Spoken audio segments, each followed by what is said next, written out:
Recent statements from the United States government have sparked significant discourse regarding the narrative surrounding sanctions in Zimbabwe. Sanapena mashoko awa munobuda nyuka panapa zvinzi our ZANU-PF lies exposed as US says Zimbabwe is not under sanctions. Aiwa chitiko chashamisa vanhu chinasi kuprova ZANU-PF kuti iri kufamba inyepera vanhu kuti aiwa Zimbabwe ine masanctions of which US tomasvika kuti hapana masanctions ari panyika. Sanapena masvika muda nyuka pana kuti subscribe like turn on the bell kuti tivina namonyo gomuchinzi.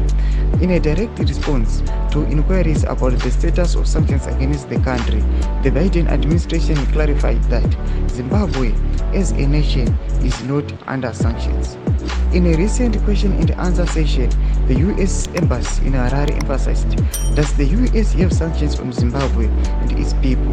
No, the 16 million people of Zimbabwe are not sanctioned.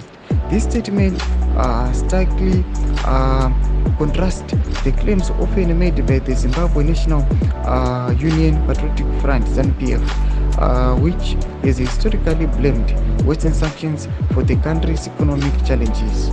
The US sanctions primarily target specific individuals and entities associated with the human rights abuses and corruption, rather than the Zimbabwean populace as a whole.